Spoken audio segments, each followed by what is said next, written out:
thank you to Mary and Tristan for inviting me today. When we were preparing this session, Tessa Weber emailed all of the other medievalists on the panel, and we sort of did a dividing up of the spoils, and I got Codicology.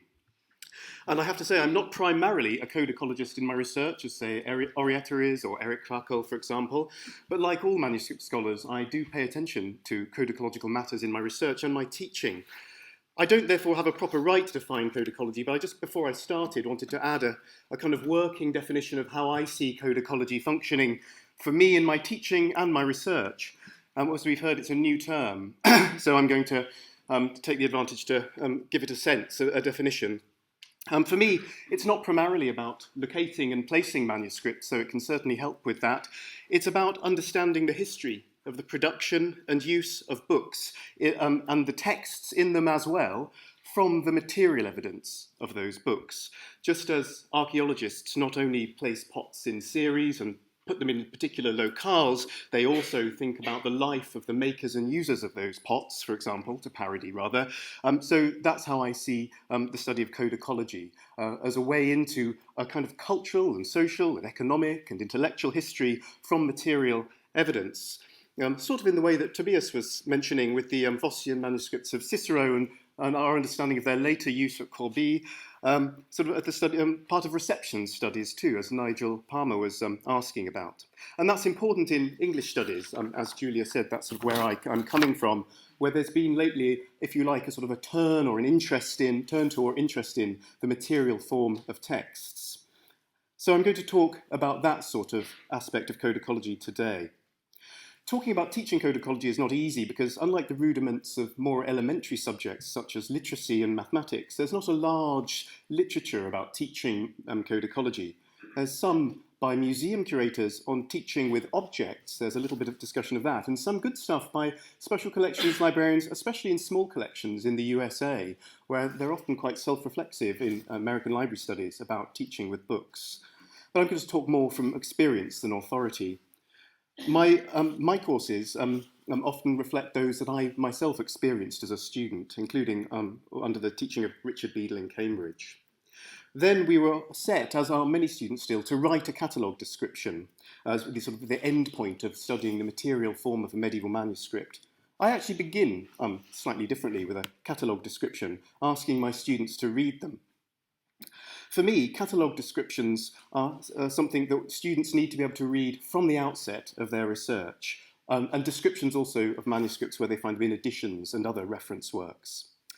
That's a tough thing to do in week one of Michaelmas as a new graduate student, having previously only written essays about the wife of Bath and her feelings.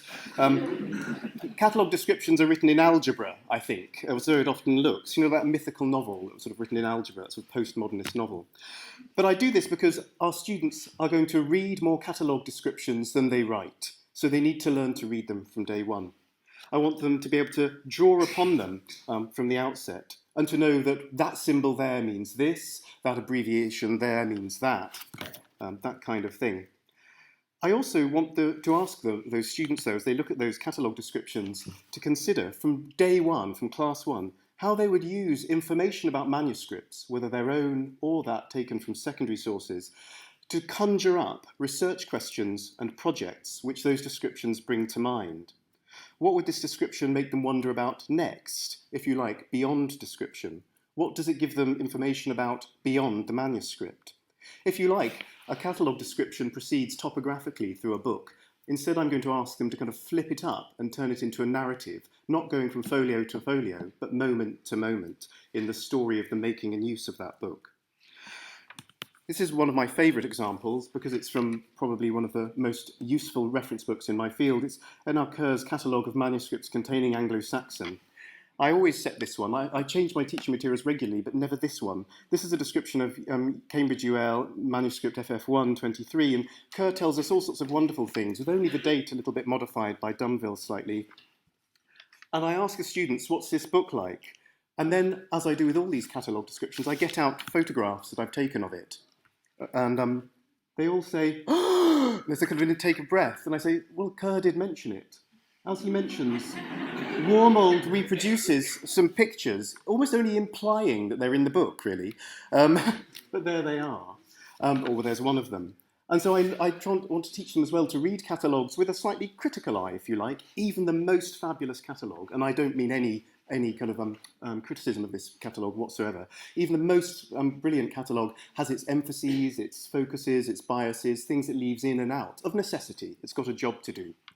And then we discuss how we would turn this manuscript and its catalogue description into a research project. We might take an illustrated gloss psalter to think about the Psalms in Anglo-Saxon England, about word and image, about literacy and language knowledge, about reading aloud or reading silently, about Latin and the vernacular in that culture, about the ruling or lack thereof as varies from one gloss psalter to the next, for the two levels of text, and what that might tell us about malice aforethought in laying out the book, about the order of copying, about the mastery of scripts, about decorative styles, all of these things. I call it Fantasy Football League research projects, where you invent your ideal research project. Now, some of these questions are codicological, some are not, strictly speaking. And that's because my students are generally studying codicology and palaeography, and I think Tessa might say something similar about her students, not often for its own sake, not often for their own sake, but because they're looking to study other disciplines, history, literature, and historical linguistics. One challenge for me, and the most important, is to get students how to know how to use what they learn about codicology while addressing other bits of the humanities. Few will become manuscript cataloguers, and even few will become codicologists. Some will, of course, do that, and I encourage those who really want to specialise in this line, and there are a couple here today. But the others are not to be discouraged from mastering codicology just because it's not their main interest. They might not have a special eye, but they might have a special need for this subject, whatever their primary topic or approach. Therefore, to inspire the perhaps reluctant or uninterested, and to help the students make sense of those algebraic descriptions, I also begin in the first week with a visit to the Bodleian, again thanks to Martin Kaufmann. We keep having to thank him, he's so important, for what my sceptical colleagues call mockingly the book stroking class. I'd like to reassure Martin that no books were stroked in the making of this image, but this class also can provoke audible gasps, showing an illustrated roll of the Arma Christi did that this term, the last term, sorry. And that's very flattering as a teacher, of course. And teaching does include an element of theatre or persuasive rhetoric to capture the imagination. That's not to be dismissed, I think. But the use of objects, their immediacy, their visual interest and tangibility or haptic qualities is often said to foster engagement. And that's why museums and libraries often have visits for school children, say, with object handling, as they call it, at the Ashmolean. It's a really important part of contemporary education. And indeed, in the Bodleian last year, with Martin's help, we were able to set up some internships for 2D Phil students to teach classes themselves to undergraduates, which increased the library's capacity for such teaching and helped us all to reflect a bit more on why we do such teaching. Beyond that, though, the haptic, tangible properties of books or rolls are crucial parts of codicology. As I survey the elements of the book in sequence, materials, structure, layout, text, decoration, my classes begin, therefore, by discussing the animal skins and then the paper from which books were made. Some people in each new class each year become transfixed by the brute animality of manuscripts, whether through a gross fascination with anything a bit gory, or through a sort of a theoretical, if you like, a sort of literary theoretical and eco-critical interest in the body and in the animal in manuscripts. Here's one skin not fully scraped off of its fur and then used as a binding fragment in 14th century Cat Street. I hope it's not a cat. But students often have copious questions about this element of codicology and want to pursue it for their coursework, and in some cases for doctoral research, as some have. And those questions reveal points of codicology, that students' questions reveal to me points of codicology that are still, I think, not 100% clear to me at least. What sorts of supply chain were there for animal skins, for example? Work by historians of urban trade, such as Marianne Koroleski for Exeter, some work pointed out to me by a student, Hannah Riley, has begun to answer some of those questions, or the astonishing new research by archaeologists in in York, Matthew Collins and the BioArc team. So there's more to learn in this field. But this is the element of codicology that students trained in text-based disciplines such as history or linguistics or literature often find hard because they just don't have those sorts of archaeological trainings or skills, and often don't have the time within a piece of MST, a master's coursework, to do new research in this field. Now, that's an unhappy thing for a teacher to say, to sort of have a limited sense of what's possible for students. And I want to stress that students do often do excellent work in this line, but it is difficult. How do you take something so untextual and fit it into a textual discipline in the rest of the humanities? Something as untextual as which kind of animal skin this might be. But just knowing about such animal materiality, as knowing how to read a catalogue, can inform your thinking about books and their contexts in other ways, in other useful ways. Of course, it informs your reading of certain literary works, and that just came up in the previous session. We were talking about, sort of the way that some classical authors comment on their material transmission. Cicero, for example, as elucidated by Shane Butler, for instance. And in English studies, just knowing about parchment makes more sense of the Exeter Riddle 24, of those poems about Christ's skin as a charter, or Lydgate's lovely poem, much overlooked, The Horse, the Goose and the Sheep, where the sheep wins the debate because his skin makes the books of Holy Scripture. These works reflect on parchment as a reminder of the interconnectedness of the material book and spiritual things. And more widely, beyond literary studies, keeping in mind the expense of resources and their networks, the networks which supply them in parchment or paper, can help us to think about the social and economic context for the circulation and reception of texts. Say, obtaining large herds to supply a revived monastic library in the 11th and 12th centuries. Or, for example, one from a current MST student, Francesca Moll, thinking about an Icelandic manuscript that is tiny, that's my finger at the bottom, and made in palimpsest, which tells us perhaps a story about the resource poverty of the Icelandic community, or the different kinds of resources, and about the intimacy, perhaps, with which these prayers were read in that community. There's another more specific use of codicology for understanding the circulation and reception of texts. At least since Henry Bradshaw's work, which Richard Beadle has recently illuminated further, people have studied the physical makeup of the book in order to understand the composition even and circulation of the text. Those approaches are still proving fruitful in the study of classical texts, even though there's a long time lag, as we were saying, between often composition and copy, as for instance in Michael Reeve's brilliant work. And a similar approach has been fruitful in the study of early modern printing in the so-called new bibliography of the 20th century that medievalists in English studies often cite as their inspiration too.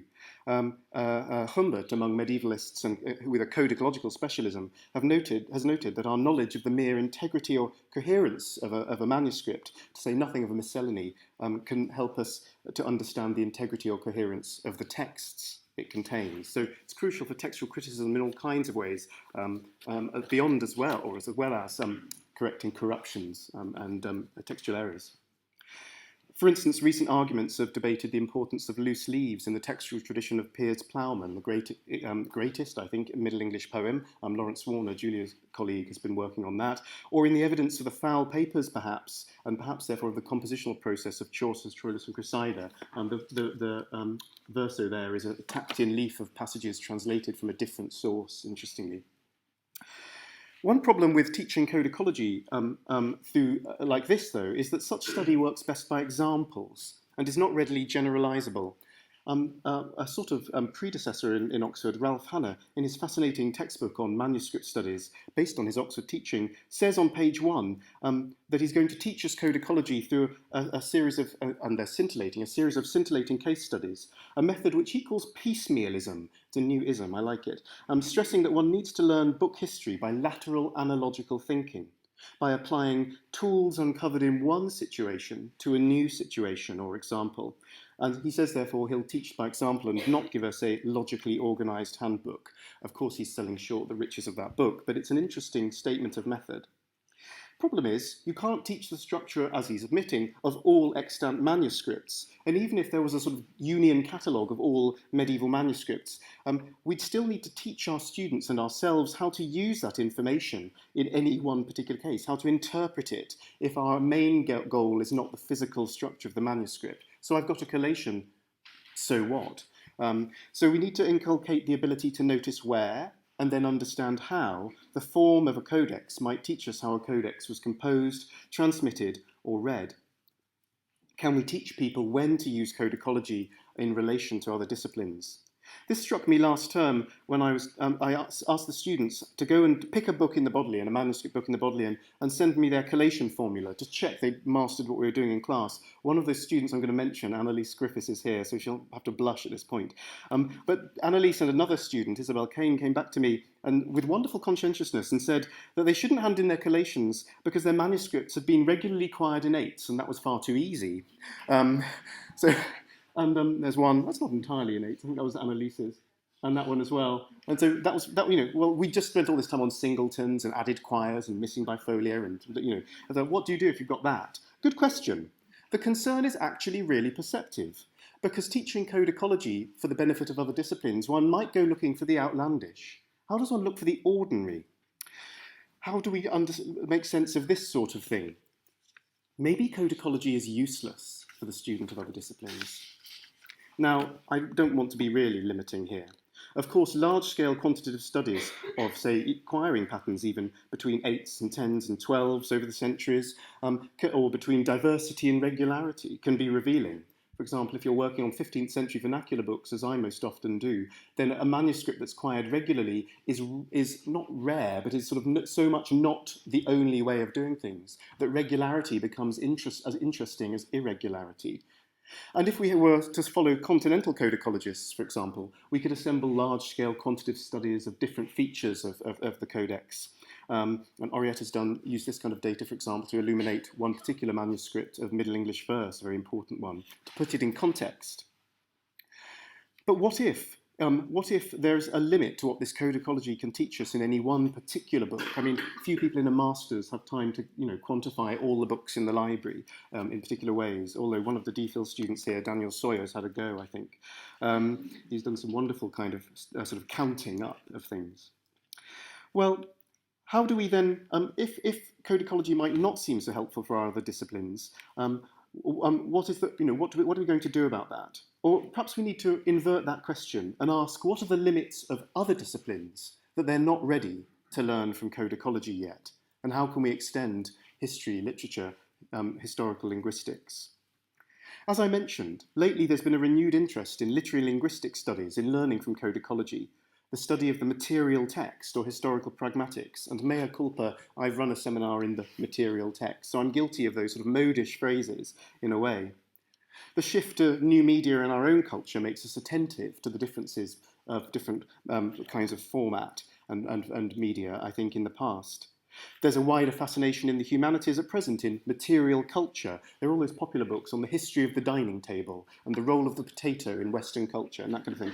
And there's a theoretical interest in philosophy and literary studies in object-oriented ontology. I won't even open up that very complicated topic. But there's an interest in material things that stalks the land, and codicology is part of that. And literary critics have always been interested in not just what a text says, but how it says it. Is it a sonnet? Is it a novel, for example? And so we might think about the material form as well as the content. I see a risk that we attend only to the material form. The number of times that visiting scholars in the library have called me over and said, "Oh, can you help me collate this manuscript?" And I say, "What's the text here?" And they say, "Oh, I haven't read it yet." You think, oh, that's where I'd start. So there's a risk that we only attend to the material form. There's a risk that we see it too deterministically, as I think sort of Nigel Wilson was hinting at earlier. And there's a risk that we see it as perhaps more interesting than it was to its original makers and users. Maybe not all the features of material features of a codex were really done consciously or meant to be noted consciously by the user. The print bibliographer Thomas Tanseller makes that point. Not everything in a book is meant to be looked at. Think, for instance, of the barcodes on the back of a paperback. They weren't really meant for you. They were meant for somebody in Waterstones or Blackwells. Let's observe then codicologically some things that might not meant to be seen, let alone interpreted. What about ruling patterns, for instance? Are they ever meaningful? Are they ever meant or intended? Here, for example, some have been clearly modified or done in 2 stages and 2 colours, 2 different kind of patterns. That might suggest, if not forethought, but then rethinking. So that might seem meant, intended. What about most pages, though, in manuscripts which have identical ruling patterns or identical quiring or a lack of ruling, from leaf to leaf to leaf to boring leaf? What do you do about that kind of samey old book? I'm being tendentious, obviously. To take another element of codicology, quiring. like the boring manuscript regularly quired in eights, not fit for study even for homework. Humbert's work on stratigraphy has terms for places where physical breaks in the quires do not have any interesting coincidence with or offer any insight into textual divisions or scribal stints.